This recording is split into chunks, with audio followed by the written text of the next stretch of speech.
Hello everyone.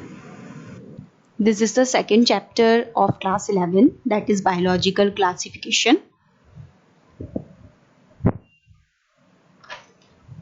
In this chapter you will learn about the kingdom Monera, kingdom Protista, kingdom Fungi. These we will discuss in this chapter. Kingdom plant and kingdom animalia का अपना एक अलग chapter है. We will discuss in that chapter. And viruses, viroids and lichens. So these all the topics we will discuss in this chapter. Now सबसे पहले before starting the chapter, what is biological classification? होता क्या है biological classification? एक ऐसा process, it is the process by which scientists group living organism. एक ऐसा process जिसमें साइंटिस्ट्स ने लिविंग ऑर्गेनिज्म को ग्रुप किया. एक साइंटिफिक प्रोसीजर होता है that involves the arrangement of organism in a hierarchical series of group and subgroups on the basis of their similarities and dissimilarities. तो एक साइंटिफिक प्रोसीजर है biological classification जिसमें organism को arrange किया in a hierarchical series of group and subgroups on the basis of similarities and dissimilarities. Similarities और dissimilarities के basis पे organism को क्लासिफाई किया साइंटिस्ट्स ने. सो सबसे पहले एरिस्टोटल थे. एरिस्टोटल ने सबसे पहले क्या किया? He was the earliest first to attempt to more scientific basis for classification. He used simple morphological characters to classify. उन्होंने सिंपल मॉर्फोलॉजिकल कैरेक्टर्स को यूज किया. मॉर्फोलॉजिकल कैरेक्टर्स का मतलब होता है जो फिजिकल अपीयरेंस है, बाहर की तरीके से, मतलब उसकी शेप को देखकर, साइज को देखकर. मॉर्फोलॉजी का मतलब ये होता है. एनाटॉमिकल और मॉर्फोलॉजिकल में डिफरेंस क्या है? मॉर्फोलॉजिकल जो होता है दैट इज फिजिकल अपीयरेंस, और जो एनाटॉमिकल होता है अगर हम उसकी बात करें तो वो होता है इंटरनल स्ट्रक्चर की स्टडी.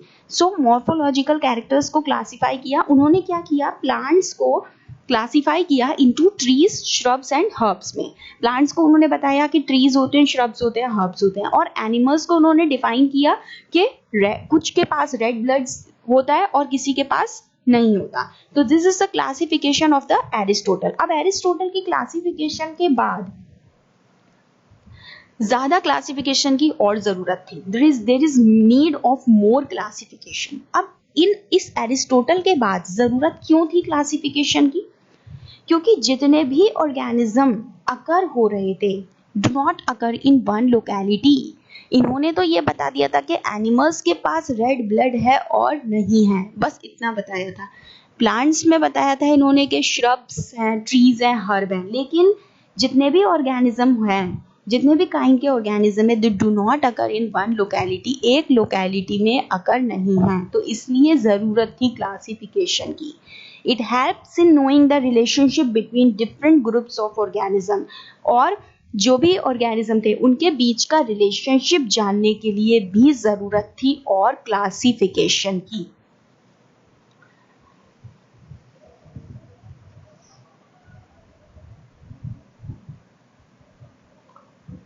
देन उसके बाद लिनेयस आए. लिनेयस थे 1758 में. He gave two kingdom system of classification that is plant and animalia. उन्होंने दो ग्रुप पे डिवाइड कर दिया, प्लांट और एनिमेलिया में. उन्होंने प्लांट को डिवाइड किया. प्लांट को बताया कि these are autotrophs. Plants autotrophs होते हैं और प्लांट्स में सेल वॉल प्रेजेंट होती है. ये आपको भी पता है कि प्लांट्स ऑटोट्रॉप्स होते हैं और सेल वॉल प्रेजेंट होती है. और एनिमेलिया जो होते हैं वो हेटरोट्रॉप्स होते हैं और सेल वॉल एब्सेंट होती है. तो लिनेयस ने सिर्फ इतनी ही क्लासिफिकेशन दी थी.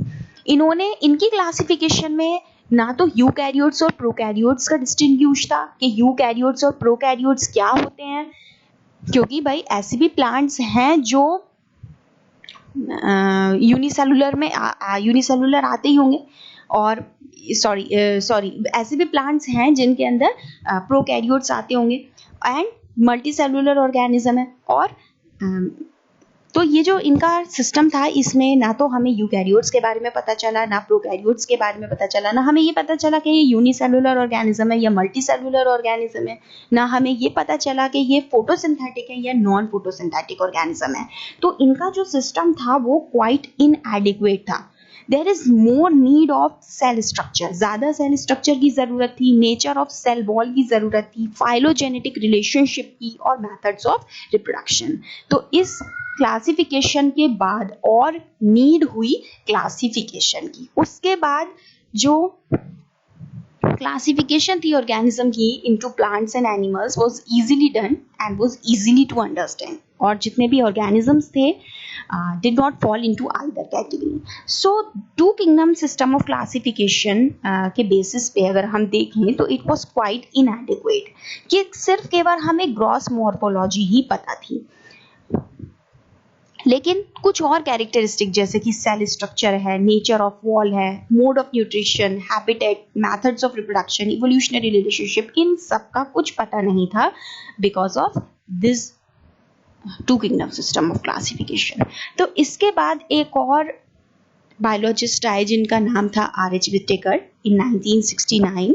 ही proposed a 5 kingdom system of classification. इन्होंने 5 किंगडम सिस्टम ऑफ क्लासिफिकेशन दिया। इनके किंगडम्स में क्या क्या थे? किंगडम मोनरा, मोनरा के अंदर आपके बैक्टीरिया आते हैं, this we will discuss. Kingdom protista, kingdom fungi, plant and animalia. तो R.H. विटेकर के ये 5 किंगडम थे क्लासिफिकेशन के। अब अगर हम बैक्टीरिया की बात करें तो बैक्टीरिया जो होते हैं वो इस मोनरा के अंदर आते हैं। यू बैक्टीरिया और आर की बैक्टीरिया आपके बैक्टीरिया के अंदर आते हैं। This is monera, this we will discuss in detail. तो जो मोनरा होते हैं जनरली इसके अंदर सारे यूनिसेलुलर ही आते हैं, unicellular with prokaryotic, unicellular and prokaryotic. Protista में आपके सारे यूनिसेलुलर ऑर्गेनिज्म आते हैं बट दे आर यूकैरियोटिक क्योंकि उनके अंदर वेल डिफाइंड न्यूक्लियस प्रेजेंट होता है। फंजाई की अगर हम बात करें तो फंजाई में मल्टी सेलुलर होते हैं विद यूकैरियोट्स। तो सिर्फ मोनरा ऐसा होता है जिसमें प्रोकैरियोट्स आते हैं, बाकी प्रोटिस्टा से लेकर एनिमेलिया तक all the eukaryotes will come, ठीक है। और प्रोटिस्टा में ही यूनिसेलुलर आते हैं, बाकी फंजाई, प्लांट और एनिमेलिया की अगर हम बात करें तो फंजाई में यूनिसेलुलर फंजाई भी प्रेजेंट होती है और मल्टी सेलुलर भी होती है। बट प्लांट और एनिमेलिया की अगर हम बात करें तो these are fully eukaryotes and multicellular. तो इन्होंने क्या किया, R.H. विटेकर ने अपने क्लासिफिकेशन में इन्होंने जो बायोलॉजिकल क्लासिफिकेशन दिया, इन्होंने सेल स्ट्रक्चर के बेसिस पे, थैलस ऑर्गेनाइजेशन के बेसिस पे, मोड ऑफ न्यूट्रिशन और फाइलोजेनेटिक रिलेशनशिप इन्होंने दिया, इन्होंने R.H. विटेकर ने दिया। तो सबसे पहले क्या था कि इनका जो क्लासिफिकेशन था R.H. विटेकर का, इन्होंने क्या किया कि जो जितने भी ये मोनरा थे और सॉरी ये फंजाई थे, ब्लू ग्रीन एल्गी था जो कि मोनरा में आता है, बैक्टीरिया थे, मॉसिस और फर्नसिस में आते हैं प्लांट में। तो इन्होंने क्या किया, ये सारे ये जितने भी हैं मोनरा, प्रोटिस्टा, फंजाई, प्लांट, ये सब इन्होंने एक ही कैटेगरी में रख दिया था, दैट इज प्लांट। तो जो कि क्या था, यूनिफाइड था, that is what not unified, क्योंकि क्या था, कुछ प्रोकैरियोट्स बैक्टीरिया और कुछ यूकैरियोट्स जो थे वो भी फॉल हो रहे थे। तो there is no difference between autotrophic and heterotrophic, क्योंकि क्या था कि फंजाई जो था वो हेटरोट्रॉपिक था और प्लांट की अगर हम बात करें तो जनरली दीज आर ऑटोट्रॉपिक। तो ये एक ही कैटेगरी में तो फॉल नहीं होंगे, जरूरी था कि अलग अलग किंगडम बना दिए जाएं। तो अगर हम फंजाई की बात करें तो फंजाई जो होती है वो हेटरोट्रॉपिक होती है और फंजाई में जो सेल वॉल होती है वो काइटिन की बनी हुई होती है। तो इसको एक अलग किंगडम चाहिए था, लेकिन क्या किया था पहले इन्होंने कि मोनरा, प्रोटिस्टा, फंजाई, प्लांट को एक ही किंगडम में रखा था, दैट इज प्लांट। लेकिन नीड थी इनको अलग होने की क्योंकि मोनरा जो थे उसके अंदर सारे प्रोकैरियोट्स आते थे और प्रोटिस्टा, फंजाई, प्लांट में सारे यूकैरियोट्स आते थे। So there is need to separate this.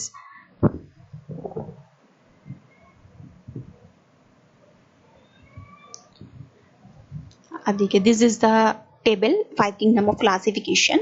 मोनरा है, प्रोटिस्टा है, फंजाई है, प्लांट एंड एनिमेलिया। तो अगर हम सेल टाइप की बात करें तो सिर्फ मोनरा ऐसा होता है जो कि प्रोकैरियोट्स होते हैं, बाकी प्रोटिस्टा, फंजाई, प्लांट और animalia these are eukaryotes. Cell wall की अगर हम बात करें तो जो मोनरा होते हैं वो नॉन सेल्यूलोसिक होते हैं, नॉन सेल्यूलोज से बने हुए होते हैं और पॉलीसैकेराइड प्लस अमीनो एसिड के बने हुए होते हैं। ये प्रोटिस्टा में किसी किसी में सेल वॉल प्रेजेंट होती है, किसी किसी में नहीं प्रेजेंट होती है। फंजाई में प्रेजेंट होती है विद, और किसकी बनी हुई होती है, काइटिन की बनी हुई होती है। प्लांट की अगर हम बात करें तो प्रेजेंट होता है इसमें भी सेल वॉल, और किसकी बनी हुई होती है, सेल्यूलोज की बनी हुई होती है। एनिमल्स में as you know cell wall बिल्कुल एब्सेंट ही होती है। उसके बाद है न्यूक्लियर मेम्ब्रेन। मोनरा में न्यूक्लियर मेम्ब्रेन एब्सेंट होता है। Why nuclear membrane is absent, क्योंकि मोनरा जो होते हैं वो प्रोकैरियोट्स होते हैं, और प्रोकैरियोट्स क्या होते हैं, वेल डिफाइंड न्यूक्लियर प्रेजेंट नहीं होगा, वेल डिफाइंड न्यूक्लियस प्रेजेंट नहीं होगा, तो इसका मतलब इसमें न्यूक्लियर मेम्ब्रेन एब्सेंट होगी। प्रोटिस्टा यूकैरियोट है तो इसका मतलब प्रेजेंट है। बाकी ये सारे यूकैरियोट्स हैं तो इसमें न्यूक्लियर मेम्ब्रेन प्रेजेंट है। उसके बाद body organisation, monera is cellular but is unicellular, तो cellular है। Protista is also cellular। Fungi, plant and animalia, अगर हम फंजाई की बात करें तो ये मल्टी सेलुलर है बट लूज टिश्यू है, और प्लांट टिश्यू ऑर्गन से बना हुआ है, और animalia tissue organ and organ system. Mode of nutrition की अगर हम बात करते हैं तो मोनरा ऑटोट्रॉपिक होते हैं। ऑटोट्रॉपिक में दो तरीके के आते हैं आपके, कीमोसिंथेटिक एंड फोटोसिंथेटिक, और ये हेट्रोट्रॉपिक भी होते हैं। तो अगर हम ऑटोट्रॉपिक की बात करते हैं तो दो तरीके के autotrophic mode of nutrition मोनरा perform करता है, फोटोसिंथेटिक एंड कीमोसिंथेटिक। फोटोसिंथेटिक का मतलब होता है ऐसा मोड ऑफ न्यूट्रिशन जो कि लाइट की प्रेजेंस में हो रहा है, और कीमोसिंथेटिक का मतलब होता है ऐसा फोटोसिंथेसिस जो कि केमिकल्स की प्रेजेंस में हो रहा है, और हेट्रोट्रॉपिक जो कि लाइट की प्रेजेंस में नहीं हो रहा, अपना खाना नहीं बना रहा खुद, that depend on the other. Protista की अगर हम बात करें तो यहाँ पर ऑटोट्रॉपिक होते हैं, मतलब फोटोसिंथेटिक और हेट्रोट्रॉपिक। फंजाई जनरली हेट्रोट्रॉपिक ही होती है क्योंकि ये दूसरे के ऊपर डिपेंड रहती है, दूसरे से खाना लेती है, that is saprophytic, this we will discuss in detail. उसके बाद है plant, this is also autotrophic as all of you know, this is photosynthetic होते हैं। एनिमेलिया हम जो होते हैं और एनिमल्स जो होते हैं वो हेट्रोट्रॉपिक होते हैं, generally holozoic mode of nutrition होता है, मतलब होल इंजेस्ट करता है अपने अंदर, और सैप्रोफिटिक मोड ऑफ न्यूट्रिशन होता है। So this is the 5 kingdom system of classification.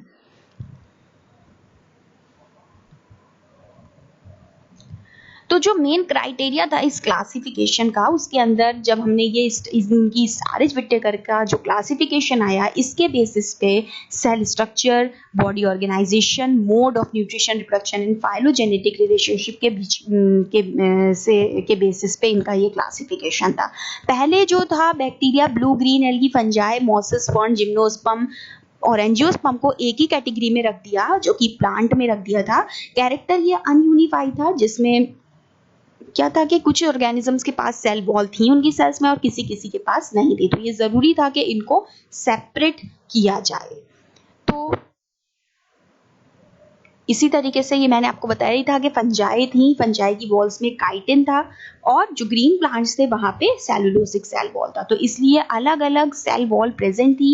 That's why it is necessary to separate these kingdom. So when such characteristic were considered, जब ये कैरेक्टरिस्टिक सारी पता चल गई तो इसलिए फंजाई को एक अलग सेपरेट किंगडम दे दिया, that is called kingdom fungi.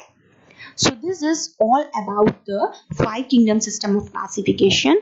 In the next video we will discuss one by one about the